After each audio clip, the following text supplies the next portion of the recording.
214 தொகுதியில் வறுமை ஒழிப்பு நடந்ததாட்டு தினத்தந்தியை பயன்படுத்தி பொய்யான செய்தியை புசியானந்த் சொன்னார். நான் தினத்தந்திக்கு சவால் விடுறேன்.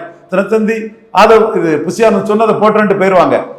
நான் விஜய் தரப்புக்கு சவால் விடுறேன். 214 தொகுதியில் உங்க பிறந்த நாள் விழா நடந்த அந்த போட்டோ அப்லோட் பண்ணுங்க. பொய் சொல்றீங்க. உங்கள்ட்ட ஆள் கிடையாது, உங்கள்ட்ட பலம் கிடையாது. புசியானந்த் உருவாக்கி வச்ச ஒரு சின்ன ஒரு மோட்லி கிரௌடு தான். இதை தாண்டி உங்கள்ட்ட ஆள் கிடையாது. அது ஸ்டாலினுக்கு தெரிஞ்சிட்டு, அதனால ஸ்டாலின் நீங்க எடப்பாடி கூட பேரக்கூடாதுங்கிறதுக்காக பலம் நிரூபிக்காத ரெஜிஸ்டர்ட் பார்ட்டியான உங்களுக்கு திமுக கூட்டக்கூடிய ஆல் பார்ட்டி மீட்டிங்ல உங்களுக்கு அழைப்பு விடுறாரு. அப்ப நீங்க காங்கிரஸ் ரூட்ல காங்கிரஸுக்கு ஒரு தொங்கு சதையாட்டு 5-6 சீட்டு வாங்கிட்டு அவர் கூட நின்னாலும், புதுச்சேரியில புசியானந்த் சிஎம் கேண்டிடேட் வந்தாலும் ஸ்டாலினுக்கு ஒன்றும் பெரிய பிரச்சனை இல்லை.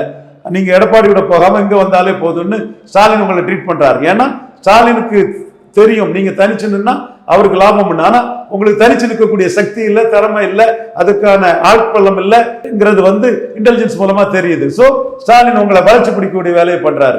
நீங்க ஹை பிச்சில இயற்கைக்கு மாறாட்டு கத்தனாலும் கூட சின்ன புள்ள பாப்பா பாப்பா பாப்பா நீ எடப்பாடி கூட பேராத பாப்பா, ஒரு 1% ஓட்டு கூட எனக்கு அதுல நஷ்டம் வரக்கூடாது பாப்பா, நீ காங்கிரஸ் ரூட்ல ஏன் கூட வா பாப்பான்னு உங்களை ஸ்டாலின் எஃப்ஐஆர்லயும் பேர் கிடையாது, ரெஜிஸ்டர்ட் பார்ட்டியானவங்களை ஆல் பார்ட்டி மீட்டிங் கூப்பிடுறாரு.